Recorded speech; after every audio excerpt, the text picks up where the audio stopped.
সারা করো, মসজিদে তো থাকতে পারছি না। দেখো তোমার কি করি। এই মুসা নে হা, তুই হা আর ইয়ান মুখে দিয়ে দেবে কালকা হুজুরের অবস্থাটা কিতা করে দিস। দেখ বন্ধু, হুজুর লগত খারাপ ব্যবহার করছো তুই, এমন করিস না। তুই আগে দেখ সমান কিতা বাইরো, এরপরে আইতে দে দোস্ত তুই হা।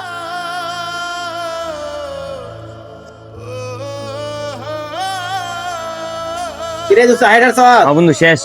ওই দাঁড়াত মুসাম দাঁড়াত। কালকা তুই আইবে, দুইজন মিলা পরীক্ষা করুম। দোস্ত আসেন দিক কাই। কিরে কালটা ভাল লাগেছে গা, আসেন দি।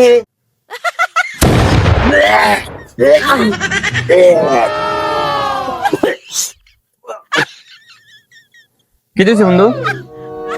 আরে গোর গন্ধ করে। দেখছ বন্ধু, হুজুর তো ঠিক কথাই কইছে, গোর গন্ধ করতেছে।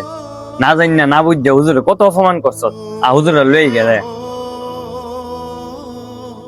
ওই করে দাদা হুজুর আইনছেন একটা জিনিস দেখে আপনাদের। হুজুর এ জায়গাটা আমি আটটা মুচ্ছিলাম, একটু অনে আসিল, এন দেখেন কি অবস্থা হয়েছে। আর গুয়ের গন্ধ টাউন দিতেছে না। আপনি যে কইছিলেন সবকিছুই তো সত্যি হয়েছে। শুনেন ভাই, সুদ ভয়ঙ্কর। আল্লাহ এবং তার রাসূলের বিরুদ্ধে যুদ্ধে নামার নামান্ত। নাউজুবিল্লাহ। নাউযুবিল্লাহ। নাউযুবিল্লাহ। এক হাদিসে নবী করিম সাল্লাল্লাহু আলাইহি সাল্লাম বলেন, সুদ খাওয়া 70টি গুনাহ। আর এক হাদিসে বলেন, সুদ খাওয়া 99টি গুনাহ। এর মধ্যে সবচেয়ে ছোট ছোট গুনাহ হলো আইয়ান কাহার রাজুল উম্মাহ, ব্যক্তি তার নিজ মাকে বিয়ে করবে। নিজ মার সাথে জিনা করার অপরাধ, তাদেরকে রক্তের গঙ্গায় ছেড়ে দেওয়া হবে জাহান্নামে। নামাজ না পড়লে, রোজা না রাখলে, চুরি করলে, ডাকাতি করলে মার সাথে জিনা করার সমান গুনাহ হয় না। যে সুদ খায়, যে সুদ দেয়, সাক্ষী যে হয়, সুদি কারবারি দলিল যে লেখে, এর 4 জন আমলের মধ্যে মার সাথে জিনা করার সমান গুনাহ লিখে দেওয়া হবে। হুজুর কত বড় গুনাহ আমার দ্বারা হয়েছে। আমি এই গুনার ব্যাপারে আমি কিচ্ছু জানতাম না।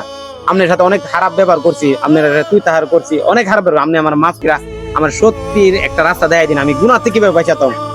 একজন বিপদগ্রস্ত ব্যক্তিকে আওলাদ দিলে দান থেকে আরো বেশি সওয়াব হয়।